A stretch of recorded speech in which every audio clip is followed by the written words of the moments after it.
Allez, on parle des marchés sur Boursorama avec cette question. La consolidation tant attendue par beaucoup d'investisseurs a-t-elle enfin commencé? On en parle avec Philippe Béchat. Bonjour Philippe. Bonjour. Rédacteur en chef de la Bourse au quotidien. Cette question, oui, est-ce qu'on n'a pas un début d'inquiétude sur les marchés? On a eu une fin de semaine qui était compliquée en France, sur les marchés américains. Plus grosse baisse depuis le 3 janvier. Après ce rallye haussier. Sur l'Asie, ce n'était pas joli non plus. Tokyo qui clôture en baisse de 3%. Le CAC qui est dans le rouge en matinée, qui cherche à passer dans le vert à l'heure du déjeuner. C'est quoi, de nouveau, les raisons, la peur du ralentissement économique, on aurait pu, on l'avait il y a 15 jours, il y a 3 semaines, il y a un mois. Pourquoi ça corrige maintenant alors que les données sont quasiment les mêmes? Même s'il faut dire ce qui est, sur l'Europe, on a eu des indices d'activité qui n'étaient pas très bons en fin de semaine. L'indice IFO a un peu rassuré ce matin. Je dirais que ça fonctionne un petit peu comme un test des résistances des matériaux. Vous avez un câble qui est censé résister à une traction de 5 tonnes, puis vous lui mettez 5 tonnes 3, il tient, 5 tonnes 5, il tient toujours, puis à 5 tonnes 75, et il claque. Je pense que c'est ce qui s'est passé vendredi. Sur les marchés américains et même en France. Voilà. Rappelons-nous que vendredi à 9h15, les places européennes et Wall Street est parti pour une 11e ou semaine de hausse sur 12. À 9h15, tout va bien. Et puis tombent les indices précurseurs d'activité en Europe, manufacturière, services, c'est-à-dire l'activité du tertiaire. Et là, d'un seul coup, on se prend un gros coup de massue sur la tête. Mais en fait, tous ces éléments qui ont été synthétisés par les PMI vendredi, mais on les a sous nos yeux depuis des semaines et des semaines. Alors pourquoi cette peur a pris corps là maintenant? Alors, peur ou réaction ou surréaction. Enfin, peur, j'y vais fort parce que quand on voit encore une fois le CAC 40 aujourd'hui, on est quasiment à la mi-journée flat. Là, je dirais qu'à ce coup, il y a une espèce de réalité qui s'est imposée au moment où on était sur un consensus haussier qui était de 90%, on était full risk on avec des indicateurs de stress qui étaient au contraire au plus bas depuis début octobre 2018. On avait des discours comme quoi il y avait tellement de gens qui avaient raté le TGV de la hausse ou le funiculaire de la hausse que dès qu'il allait marquer une pause, tout le monde allait se ruer dedans. Et en fait, vendredi, on voit tout le contraire. C'est-à-dire qu'à partir du moment où d'un seul coup, ça se retourne à la baisse, là, les carnets d'ordre se vident littéralement. Il n'y a plus un acheteur. Alors, ce n'est pas aussi flagrant que ça sur le S&P 500. C'était une séance avec des gros volumes. Donc oui, il y avait quand même des acheteurs. Mais en face, beaucoup de vendeurs. Mais c'est surtout le Russell 2000 qui perd 3. C'est quoi ça, le Russell 2000? C'est un peu notre mid-CAC aux États-Unis. C'est les 2000 valeurs petites et moyennes. Attention, ça va chercher des boîtes qui font plus d'1 milliard de capitalisation. Et très arrivé à ce Russell 2000, c'est ça? Voilà, Russell 2000, moins 3,6%, donc la plus forte baisse depuis début décembre. Ça veut dire que, alors qu'on avait des cours qui d'un seul coup se détendaient, on aurait pu se dire, tiens, il y a peut-être 2-3 dossiers que je suis content, ça perd 5%, je vais rentrer dedans. Ça a été tout le contraire. Ça a été un véritable sell-off en fin de séance. Il n'y avait plus un acheteur sur les valeurs petites et moyennes. Plus un. Oui, mais ça tient encore une fois aujourd'hui à Paris, ça tient. Il y a pas. On aurait pu imaginer qu'après vendredi, ce décrochage aux États-Unis et en Asie, on continue sur la même tendance en zone euro et à Paris, c'est pas le cas. Ouais. On va dire qu'il y a peut-être eu un peu d'excès de vente vendredi. Avant le week-end, il est normal, beaucoup d'opérateurs mettent leur carnet à zéro, enfin surtout si un peu ça ne va pas dans le bon sens. Donc par prudence, on sort un peu avant le week-end, peut-être qu'il y a eu un peu plus de pression sur les dernières minutes de la séance de vendredi. Et aujourd'hui, on revient, on essaie d'ajuster les choses. Par contre, ce matin, les moins 3% à Tokyo, quand on regarde l'impact technique, Tokyo revient un mois en arrière, en une séance. Un mois en arrière. On est revenu en dessous des 20 000, des 21 000. C'est quand même très spectaculaire. Donc la question est de savoir maintenant, est-ce qu'on a ou pas cassé la tendance haussière? Alors, je peux dire sur le Russell 2000, là, sans avoir aucun risque d'être contredit, la tendance est cassée. Sur le Nikkei, la tendance haussière est cassée. Sur le CAC 40, j'en jurerai pas. Voilà. Parce qu'en parallèle, il y a quand même ce mouvement intéressant qu'il faut regarder sur les taux d'intérêt un peu partout dans le monde. On a quand même un signal très négatif qui nous est envoyé par les marchés de taux. les taux à 10 ans qui repassent en territoire négatif en Allemagne, qui est encore au plus bas à 2,50, moins de 2,50 sur le 10 ans américain, moins de 0,35 sur le 10 ans français.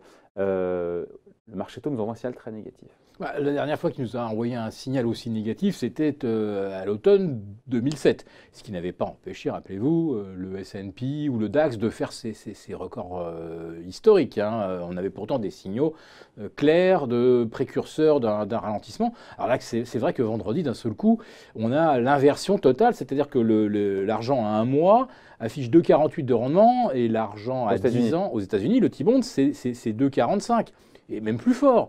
Le 5 ans, il a fait une incursion sous les 2,25. Autrement dit, actuellement, le taux directeur aux États-Unis, c'est 2,25, 2,50. On avait un moment le 5 ans en dessous de la fourchette. Directeur de la Fed. Ça veut dire qu'on anticipe à un horizon de 18-24 mois, au moins une baisse de taux aux États-Unis. Voilà. Donc là, c'est une configuration qui est clairement une configuration de récession. Et qui n'est pas du tout le discours que tenait Jérôme Powell mercredi dernier. Certes, Fed plus accommodante, mais croissance toujours toujours robuste, un petit peu moins dynamique que 2018. Mais enfin, il n'y avait pas de version négative des anticipations. Il n'y a pas de retournement dans l'esprit de la Fed ou même de la BCE. C'est juste que le cycle, il se calme un peu. Ouais. Voilà. Mais selon vous, en tout cas, la bonne marche du CAC 40 n'est pas cassée parce qu'il y a des facteurs de soutien, c'est ça? Toujours sur le CAC 40? Parce que c'est vrai, les banques centrales veillent au grain, même si quelque part, peut-être que la Banque centrale américaine est un peu inquiétée à force de dire on n'attendait pas qu'elle nous en dise autant. Après, au début, la réaction première, c'était de se dire tout ça, c'est une bonne nouvelle, plus accommodant, plus de soutien. Après, on se dit mais peut-être que la situation est plus grave que prévu pour que la Fed en fasse autant aujourd'hui. Bref, qu'est-ce que... C'est dans l'analyse du discours, bien sûr. C'est-à-dire que la Fed, elle arrive avec presque une hotte de Noël. C'est super les cadeaux, tout. Ils vont plus monter les taux, ils vont arrêter de réduire leur revente d'actifs. Puis après ça, on se dit, mais si tout va si bien, puisque quand on écoute M. Powell, la croissance reste robuste, l'emploi... Si tout va si bien, pourquoi est-ce qu'ils en font autant? Et ben voilà. Donc ça, c'était de ce coup la prise de conscience que on rase pas gratis, quoi. Ouais. Puis alors là, vendredi, là, on découvre effectivement la réalité, non pas de l'économie telle qu'elle était il y a un mois ou telle qu'elle était en début d'année. Là, les PMI, c'est vraiment l'anticipation de la croissance à 6-9 mois. Et là, c'est plus du tout ce qu'on s'imagine. Mais vous écoutez, on finit là-dessus, Philippe. Le CAC 40 pourrait éviter justement, échapper à cette correction parce que, encore une fois, les facteurs de soutien sont là. Alors, on les connaît, ils sont, celui que l'on va nous asséner à nouveau, c'est tous les gérants qui sont là en train d'attendre parce que mais si la hausse est faite sans volume, il y a plein de mecs, plein de gérants qui attendent, qui sont pas rentrés, etc. Alors qu'en fait la gestion, la réplication indicielle passive fait qu'aujourd'hui il y a très très peu de gérants qui sont en retard. Alors ils y vont pas, on va dire, le cœur léger, ou ils y vont pas avec enthousiasme. Enfin, n'empêche qu'ils sont, leur logiciel achète du papier. Ils ne sont pas en dehors. Il n'y a que des gérants totalement discrétionnaires, et je n'en connais plus aujourd'hui, qui seraient complètement passés à côté en disant, moi, je connais bien les fondamentaux. Moi, je sais ce qui se passe aux États-Unis. Je vois bien la misère, même en Californie. Je vois l'immobilier qui a ralenti. Je connais bien la réalité économique. Le marché, qu'est-ce qui paye en ce moment? Même si vous savez exactement ce qui se passe et qu'ensuite vous êtes effectivement confirmé, vos analyses sont validées, entre-temps vous avez vu le marché prendre 20%. Plus personne aujourd'hui laisse le marché prendre 20%. Donc tout le monde a forcément... Après un petit morceau voilà. de la hausse. Alors après, est-ce qu'on s'est montré plus offensif ou moins offensif? Finalement, on s'aperçoit que les semi-conducteurs ont repris 24% depuis le début de l'année. Donc on se dit, les gérants, ils continuent de payer tout ce qui a de la vélocité dans un marché haussier. Et puis en fait, le secteur qui a le mieux performé juste derrière, c'est les utilities. C'est-à-dire ces valeurs ennuyeuses qui distribuent du dividende, qui ne font pas des embardés. C'est des entreprises qui ont des contrats avec les municipalités, avec les États. C'est du solide, mais ça ne fait pas rêver en termes de croissance. Ça ne fait pas rêver. N'empêche qu'aujourd'hui, c'est bien ça qui est ça en dit long. Et c'était même d'ailleurs, tenez-vous bien, c'était au zénith vendredi. C'est-à-dire que le Dow Utilities a atteint son record historique absolu vendredi. quand on avait du moins 5% en moyenne sur les valeurs financières. Alors elles, bien sûr, plombées par une courbe de taux inversée. Évidemment. Voilà. Donc on voit que là, il y a une forme de discrimination qui se met en place. Mais cette discrimination-là, c'est-à-dire des utilities au sommet, ça veut dire qu'en fait, les opérateurs dans leur tête sont quand même en mode risk-off.